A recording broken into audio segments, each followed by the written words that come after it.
Amen. Pour que l'esprit puisse prendre la place pleinement dans ta vie, ils doivent partir. Il y a une différence entre être influencé par un esprit et être possédé.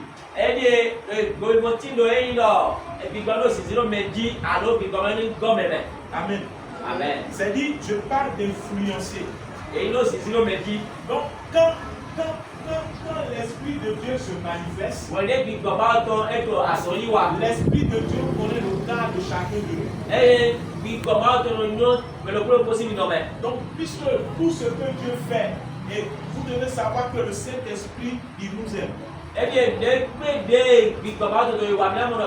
S'il y a une personne qui nous aime, c'est le Saint-Esprit.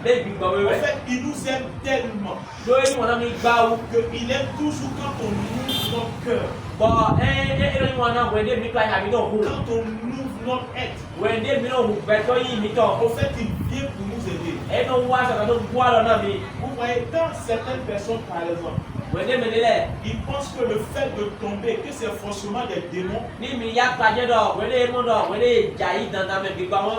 En fait, c'est un démon en réalité qui t'inspire cela.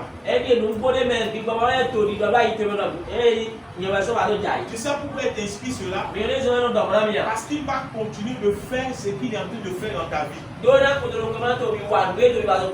Or que Dieu ne force personne.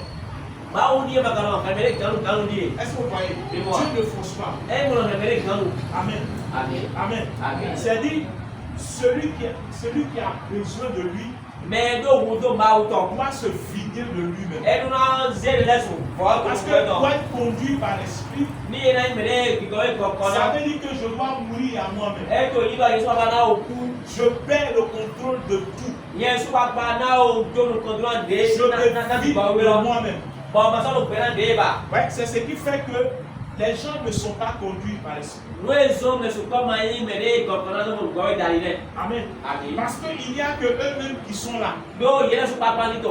Mais quand quelqu'un veut entrer, c'est-à-dire dans le fait d'être conduit par l'esprit,